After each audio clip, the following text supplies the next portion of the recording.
자, 오늘 말씀의 주제는 예수님만을 더욱 사랑입니다. 이 은혜가 예배 함께 드리고 있는 저와 여러분 우리 모두에게 충만하게 부어지기를 예수님의 이름으로 축복합니다. 오늘 부른 찬송 내 평생에 가는 길, 이 찬송은 제가 찬송가에서 좋아하는 두 곡 중에 하나입니다. 하나는 하도 안 불렀더니 잊어먹었어요.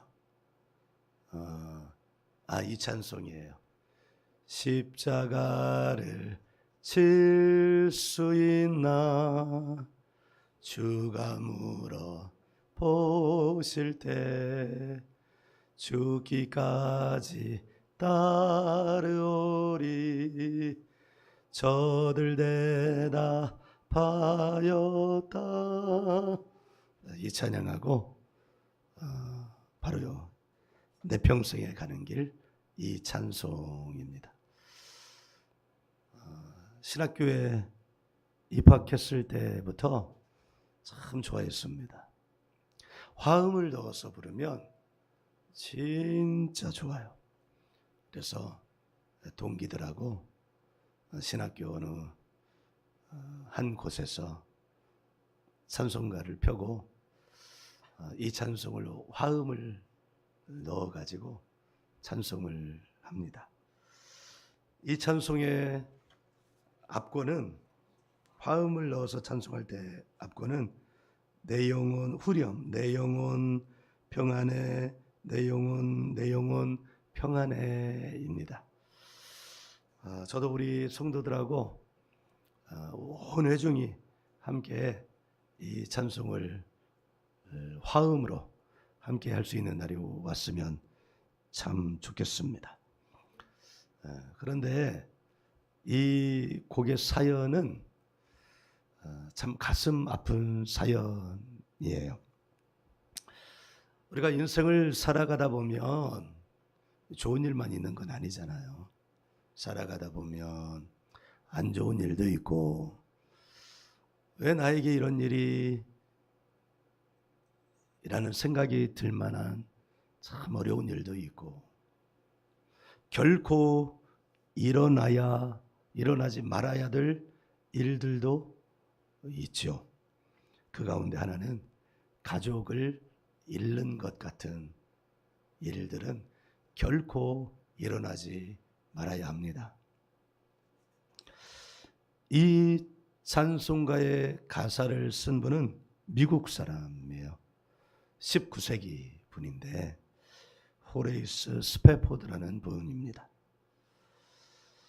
이분은 1860년대에 미국 시카고에서 크게 성공한 분이었어요. 변호사였는데요. 얼마나 성공했는지 한번 들어보세요. 한 법률회사의 사장, 대표이사였습니다. 또 대학교에서 법을 가르치는 교수이기도 했습니다. 신앙이 너무 좋아서 신학교에서는 이사 및 운영위원이었습니다. 이쯤 되면 성공한 인생 아니에요? 그의 아내는 그 당시에 세계적인 전도자인, 여러분도 들어보신 D.L. 무디 목사이셨습니다. 신앙이 아주 독실한 분이었습니다. 가정이었죠. 자녀들도 하나님께서 많이 주셔서 다복한 가정이었습니다. 그런데 말입니다, 이렇게 신앙이 출중하고 하나님 나라를 위하여 기여함이 작지 않고 헌신하는 삶을 사는 이 가정에게는 하나님이 지켜주셔야 되는 것 아닙니까? 그런데 어느 날 불행이 삽시간에 이 가정을 덮쳤습니다. 시작은 사랑하는 첫째 아들이 질병으로 그만 생명을 잃고 말았습니다.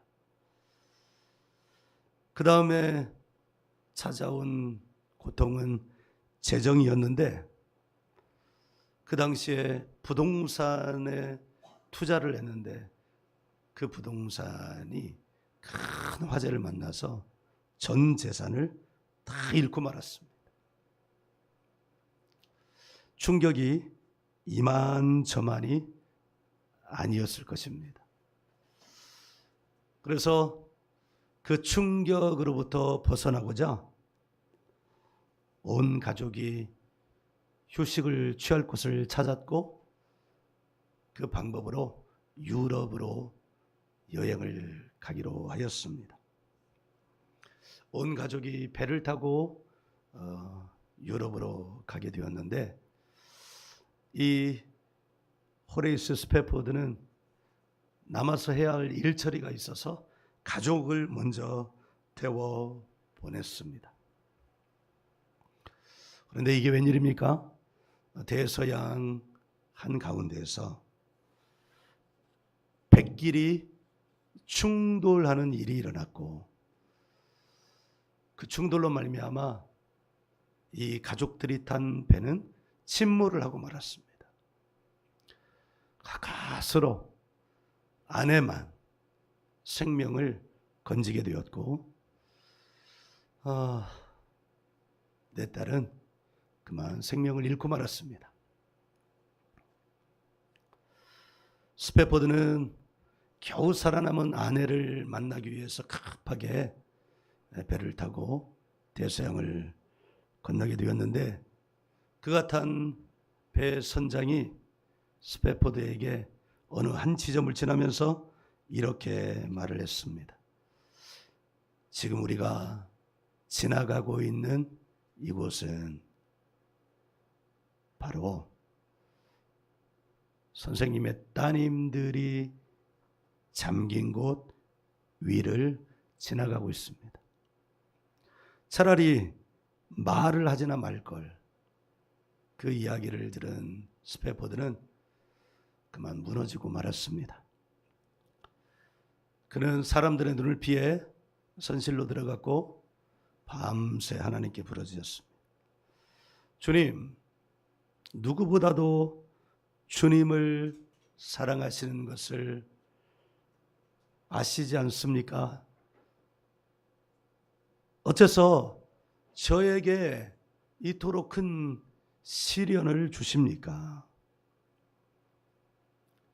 그는 선실에 틀어박혀서 매일매일을 그렇게 부르짖으면서 지냈습니다.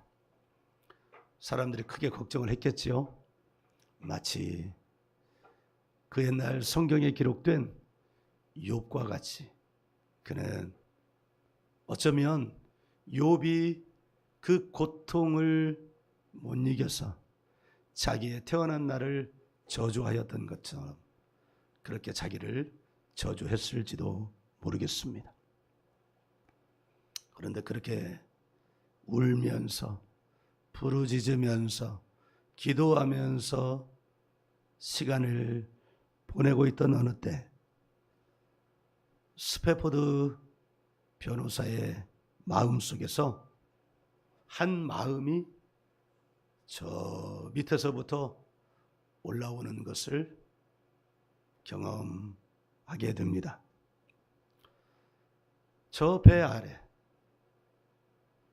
누구든지 주의 이름을 부르는 자는 그 배에서 생수의 강이 넘쳐나리라는 그 예수님의 말씀과 같이 주의 이름을 부르면서 그 고통을 주님께 하려면서 자기의 삶을 주님께 드렸던 이 스패포드 변호사의 그 배 깊은 곳에서 솟구쳐 올라온 것이 점점 그 배에서 가슴을 향하여 올라왔을 때 그는 그 솟구쳐 오르는 것이 하나님을 향한 신뢰와 하나님께 대한 하나님이 주시는 평안이라는 것을 알게 되었습니다. 그의 입에서는 저 깊은 배에서 솟구쳐 나왔던 그 신뢰와 평안을 자기 입으로 말하지 않을 수 없게 되었습니다. 그래서 그는 이렇게 솟구쳐 오르는 그 고백을 이렇게 했습니다. 평안해, 내 영혼 평안해, 하나님의 뜻이 이루어지이다. 그리고 그는 그 신뢰와 평안이 사라지기 전에 주님이 주신 그 영감을 가지고 시를 써내려 갔어요. 그것이 바로 오늘 우리가 함께 부른 이 찬송, 내 평생에 가는 길입니다. 내 평생에 가는 길 순탄하여 늘 잔잔한 강 같든지 큰 풍파로 무섭고 어렵든지 나의 영혼은 늘 편하다. 내 영혼 평안해. 내 영혼 평안해.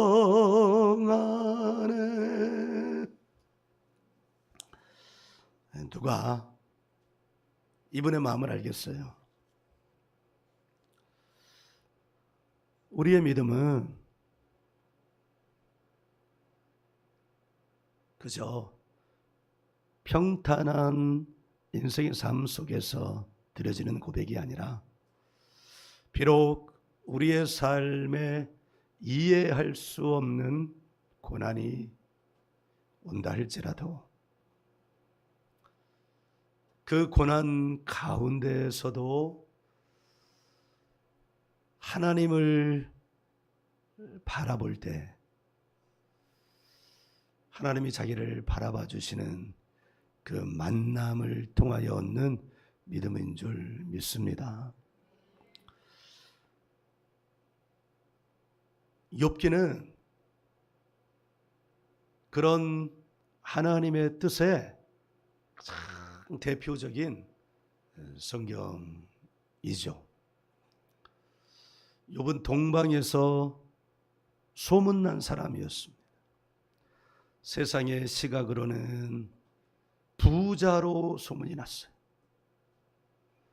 자녀들도 많이 하나님이 주셨고 그의 재물은 세상에 소문이 났고 사람이 다 가질 수는 없는데 그의 인품마저도 소문이 나서 가난한 자들이 그를 향해 도움을 구하러 오면 어떤 사람도 마다하지 않고 도움을 베풀었다는 인간으로서는 가장 이상적인 인간이었습니다.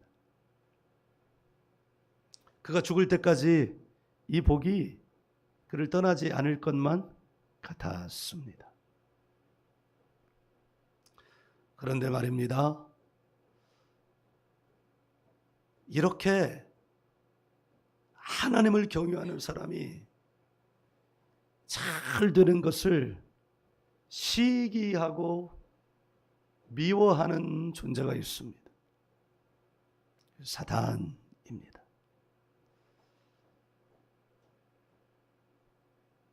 사단이 욥을 건드리기 시작했습니다. 먼저는 그의 자녀들을 다 죽게 하고 다음으로는 그의 재산이 다 사라지게 만들고 다음으로는 그의 육체의 질병을 주고 마지막으로는 그의 버팀목이었을 아내마저도 그의 곁을 떠나가게 만들었습니다. 누가 이런 상황에서 인생을 견뎌나갈 수 있을까요? 그것이 욥기의 내용입니다. 욥기 23장에 가면 기가 막힌 구절이 있습니다. 욥기 23장 10절을 한번 펴볼까요?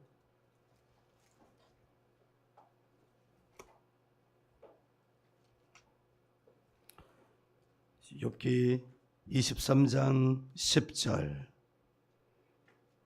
11절, 12절.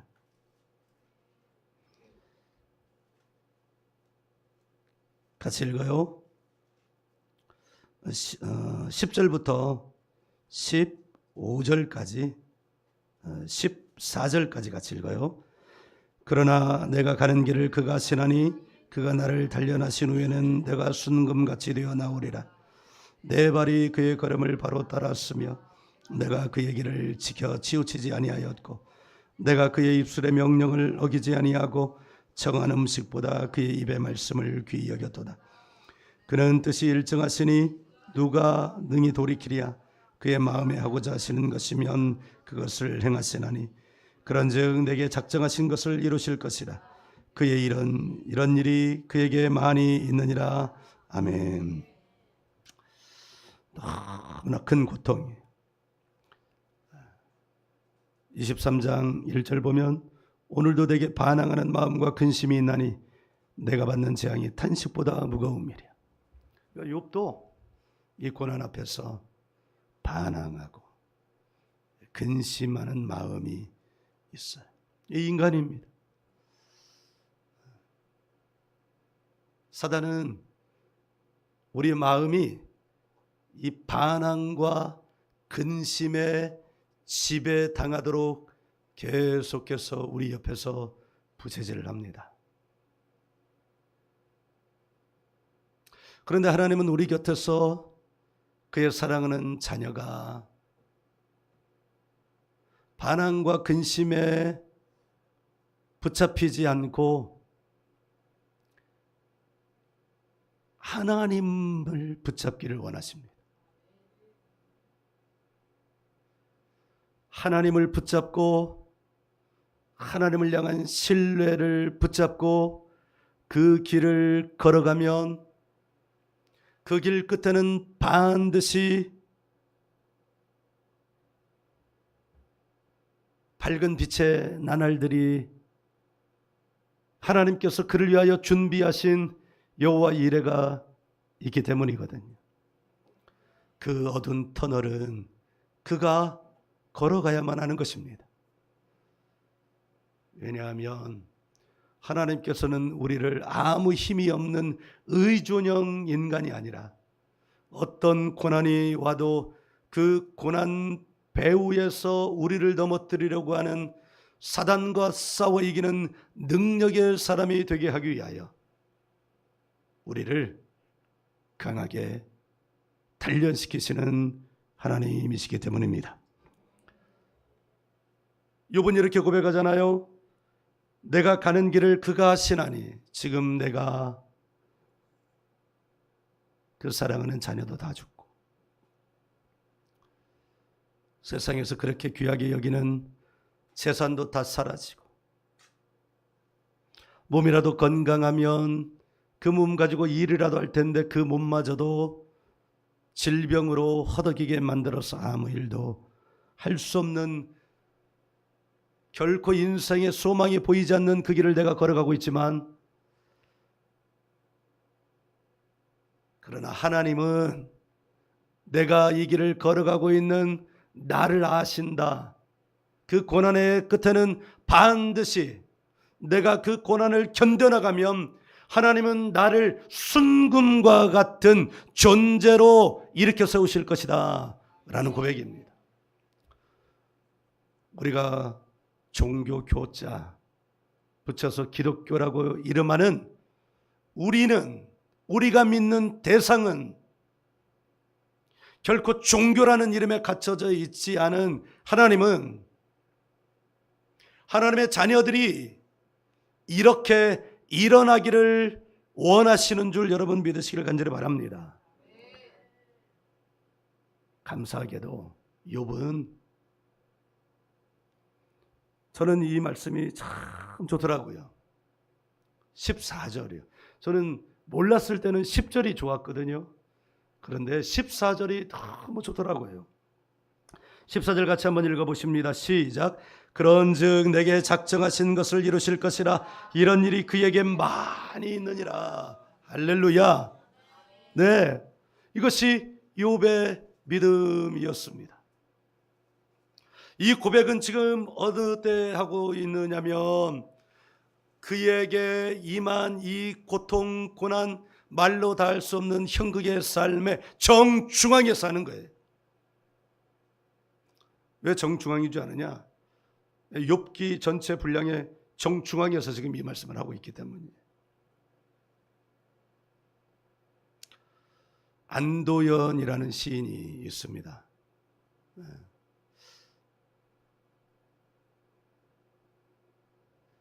이 시인이 쓴 시 중에 너에게 묻는다라는 시가 있어요.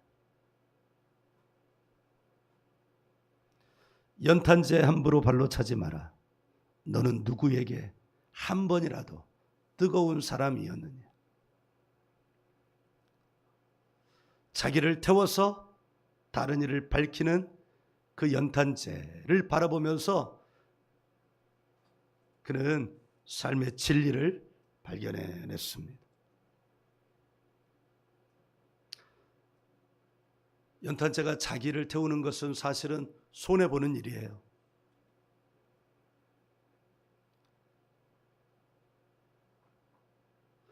자기의 자녀를 잃고, 자기의 전 재산을 잃고, 자기의 몸의 건강도 잃는 것은 손해보는 일이에요.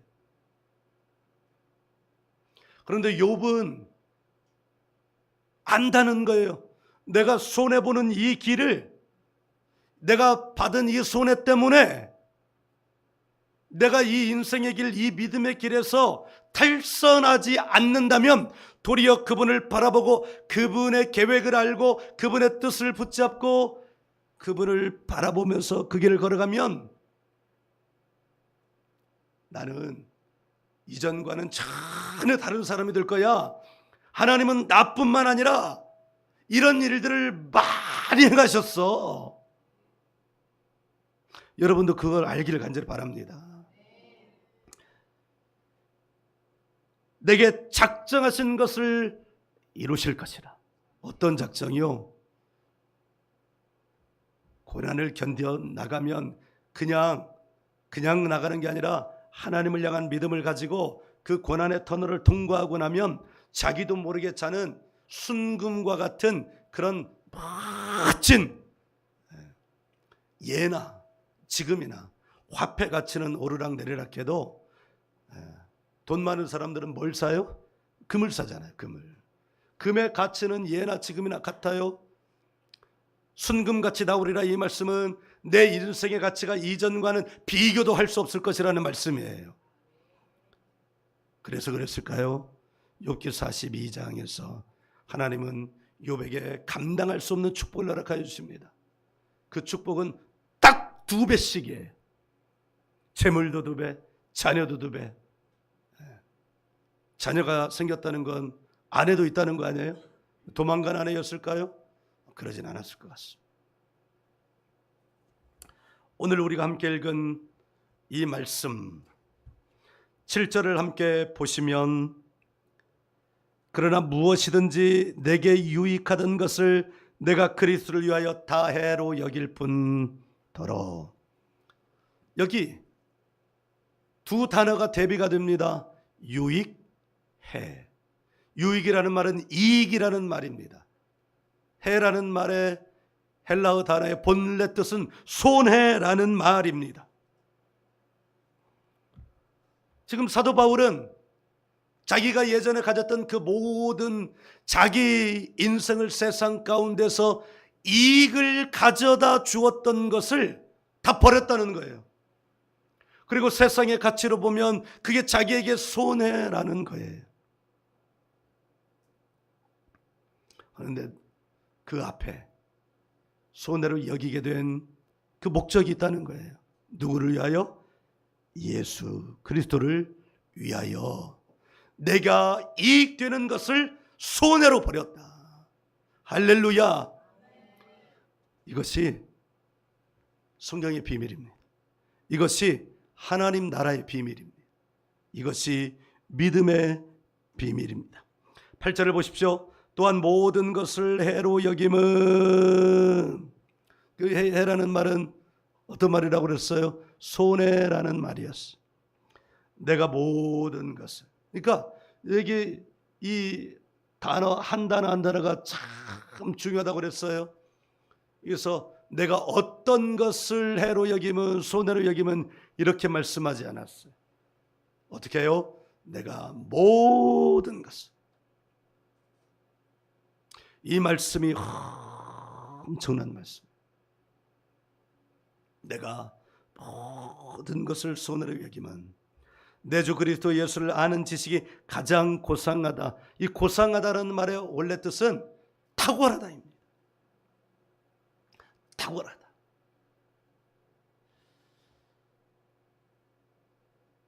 내가 그를 위하여 모든 것을 잃어버리고 배설물로 여김은, 여기서 배설물이라는 말은 개에게나 던져줄 쓰레기 같은 것이라는 말이에요.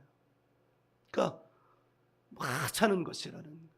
근데 뭘요? 세상에서 좋은 귀히 여기는 그 모든 것들, 세상에서 내가 그것을 가지고 살면 나에게 이익을 줄 것들을 어떤 걸로 여기느냐면 개에게나 던져줄 쓰레기처럼 내가 여겼다는 거예요. 그리고 누구만을 최고의 것으로 여겼냐? 예수 그리스도만을 최고의 것으로 여겼다는 거예요. 그 목적이 뭐냐? 그리스도를 얻는다. 여기 얻는다 이렇게 말했어.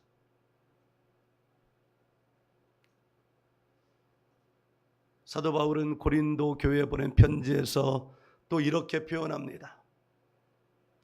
우리 몸은 그리스도의 성전이라. 또 이렇게 표현합니다. 우리가 그 보배를 질그릇에 담았으니. 질그릇은 누구예요? 우리예요. 여러분, 질그릇은 하찮은 그릇이라는 말이에요. 그런데 그 질그릇에 뭐가 담겨졌어요? 보배가 담겨졌어요. 그럼 그 질그릇은 이제부터 하찮은 그릇이 되나요? 보배로운 그릇이 되나요? 보배로운 그릇이 되는 겁니다.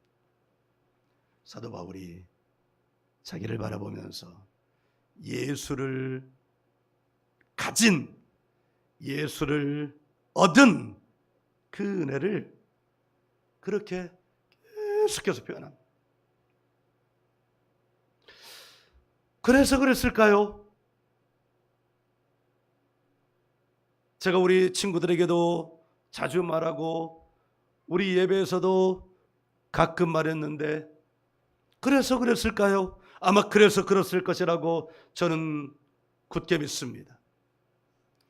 여러분, 모든 것, 그걸 가지고 있으면 이 세상에서 가장 큰 이익을 가지는 그것을 다 손해로 여기고 다 버려버리고 오직 누구만을 가장 탁월함으로 소유하기를 원했냐? 예수 그리스도만을 가장 탁월한 것으로 갖기를 원했던 사도 바울이, 그리고 실제로 그와 같은 삶을 살았던 사도 바울의 이름이 2000년이 지난 지금도 예수 그리스도의 복음과 함께 이 세상에 전해지고 있어요. 예수님의 12제자 이름은 다 모를 수 있습니다. 이게 한 패키지처럼 베드로, 안드레, 야고보, 요한, 그 다음에 여러분 기억나세요? 큰 사고친 가룟 유다, 그 다음에 이름이 기억나요? 애써 기억해내야 돼요. 그러나 사도 바울은 그렇지 않습니다. 기독교 하면 예수, 베드로, 바울. 사랑하는 여러분, 하나님의 이 약속의 말씀을 믿으시기를 예수님의 이름으로 축복합니다. 하나님께서 이렇게 말씀하셨어요. 내가 나를 존귀히 여기는 자를 존귀히 여기고 내가 나를 멸시하는 자를 멸시하리라. 이것은 비단 하나님과 우리와의 관계 안에서만 이루어지는 게 아닙니다. 여러분, 사람도 마찬가지. 어떤 사람이 나를 멸시하는데 내가 그를 나를 멸시해줘서 너무 고마워. 스타벅스 커피 쿠폰 가지세요. 한 번, 두 번, 좀 탁월하면 세 번. 이렇게 할 수는 있지만 결국은 관계가 이루어지지 않습니다. 어떤 사람이 관계가 이루어져요? 네, 나를 존귀히 여겨주면, 나를 알아주면, 네, 처음에는 몰랐을지라도 그가 나를 계속 알아주면 나도 그에게 그를 알아주는 것, 이것이 관계 안에 있는 진리입니다. 예수님은 좀 달라요. 그래서 예수님이 얘기했죠. 예수님은 원수도 살아가라고 그러셨어요. 우리가 할 수 없는 것까지도 하라고 그러셨어요.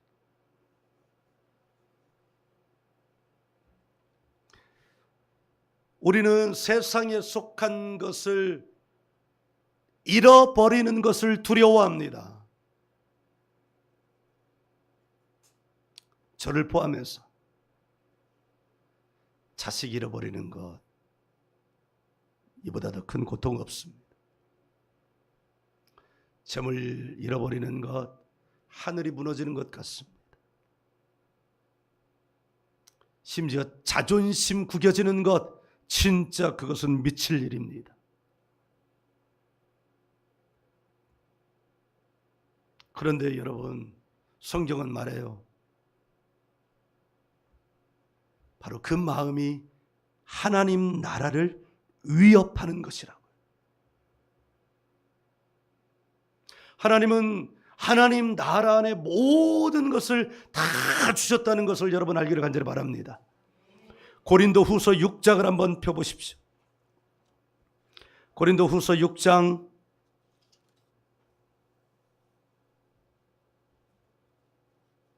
4절부터 10절까지를 우리 함께 읽어보기를 원합니다.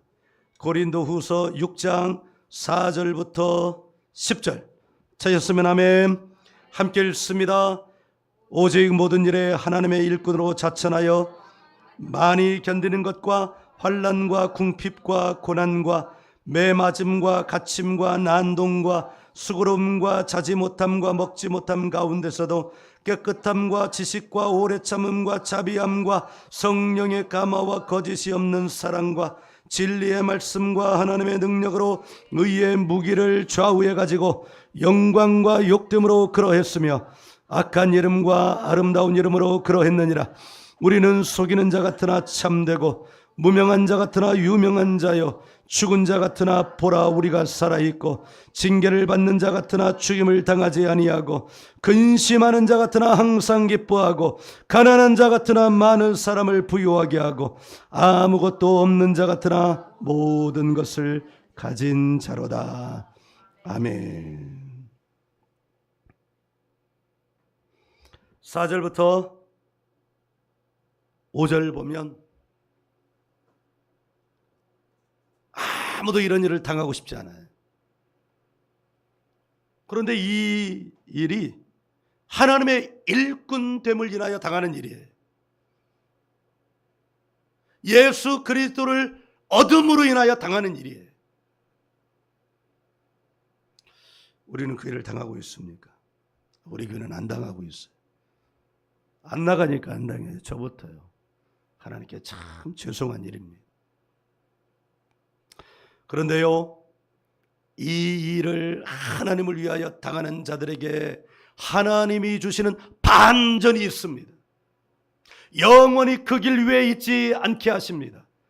그 반전은 8절부터요.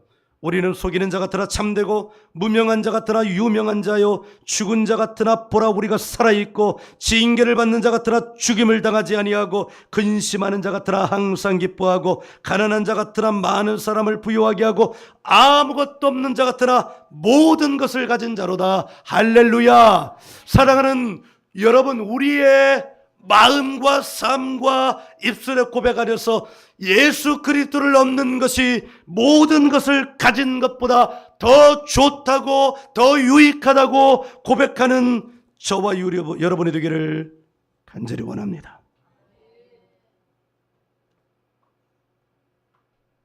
9절을 보시면 이렇게 시작합니다. 그 안에서 발견되려 함이니. 누구 안에서? 예수 안에서. 누구 안에서? 하나님 안에서. 누구 안에서? 성령 안에서. 캐더린 쿨만이라고 하는 20세기에 참 유명한 사역자가 계십니다. 20대 21살 때부터 사역을 시작해서 하나님 나라를 이 땅에 드러난 성령 사역자. 그가 예배하는, 인도하는 그 예배 지표에는 성령의 강력한 역사심으로 말미암아 의사들도 포기한 환자들이 치유를 받고, 휠체어를 벗기고, 귀를 못 듣는 자가 귀를 듣고, 허리가 부러진 자가 허리가 세워지고, 이런 말로 다 할 수 없는 역사들이 일어납니다. 그런데 그분이 고백합니다. 내가 가장 두려운 일이 뭔 줄 아는가? 내가 가장 두려워하는 일은 내게서 성령이 떠나는 것입니다. 여기에서 일어나는 모든 일들은 내가 하는 것이 아닙니다. 성령께서 하시는 것입니다. 다윗이 밧세바 우리야 사건을 경험하면서 하나님께 간절히 기도합니다. 이 심판으로부터 나를 피해 가게 하옵소서라고 기도하지 않습니다. 다윗은 이렇게 하나님께 눈물로 고백합니다. 하나님의 영을 내게서 거두지 마옵소서. 다윗은 알았던 거예요. 지금까지 자기의 인생을 걸어오는 동안 내가 이와 같은 사람이 세상으로부터 존귀 여김을 받은 사람이, 받을 수 있었던 사람이 되었던 것은 나의 능력 때문이 아니라, 나의 재능 때문이 아니라, 내가 이룬 그 무엇 때문이 아니라 오직 하나님의 영 때문이라는 것을 그는 알았던 거예요.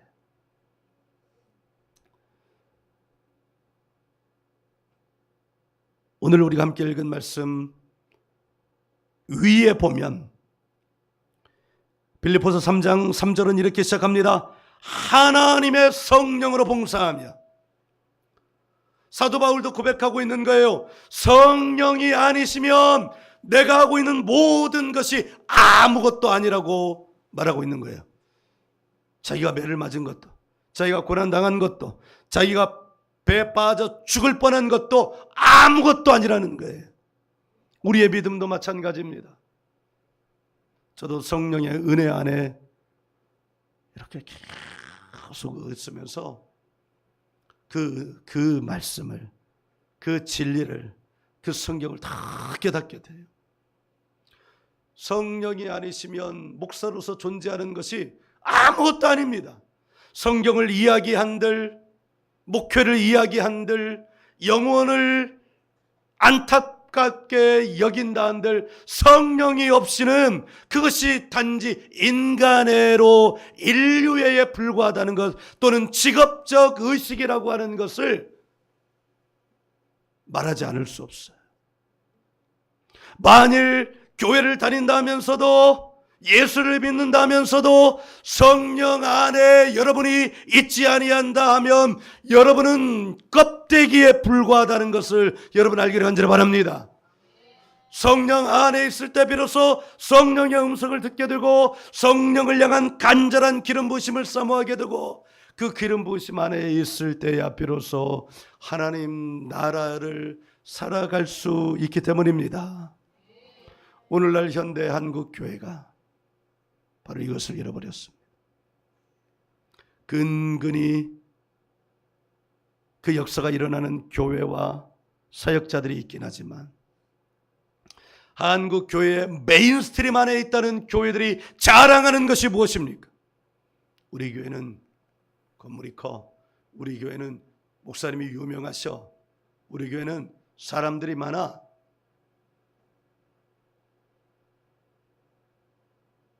세상은 건물이 큰 교회를 원하지 않습니다. 세상은 유명한 목사를 원하지 않습니다. 세상은 많은 사람들이 들락날락거리는 교회를 원하지 않습니다. 세상은 하나님의 성령으로 봉사하면서 하나님의 나라를 나타내는 사람들, 교회를 원하시는 것을 여러분 알기를 간절히 바랍니다. 십자가를 지는 목사, 성도, 교회를 세상은 원하지 십자가 없는 교회, 목사, 성도를 원하지 않습니다. 거기에는 복음이, 거기에는 구원이, 거기에는 하나님의 나라가 없기 때문입니다. 나는 간절히 원합니다. 우리 교회도 작고 사람도 작은데 가슴도 뜨겁지 않고 차가운 교회가 되지 않기를 간절히 원합니다. 주님은 말씀하십니다. 너희의 믿음이 차지도 않고 뜨겁지도 않다. 그렇다고 차가우라고 하시는 말씀이 아닙니다. 너희 믿음이 뜨겁지 아니하면 내가 나의 입에서 토해내버리라고 말씀하십니다. 9절 그 안에서 발견되려 함이라. 하나님께서 우리를 발견하시기를 원합니다. 예수님께서 우리를 발견하시기를 원합니다. 성령님께서 우리를 발견하시기를 원합니다. 그것이 구원입니다. 아무리 많은 사람이 있다 할지라도 하나님께 발견되지 않는다면 그것은 아무것도 아닙니다. 사도 바울이 말했던 아무것도 가지지 못하였으나 모든 것을 다 가진 자라는 이 말씀은 하나님께 발견되었다는 말씀인 줄 믿으시기를 바랍니다.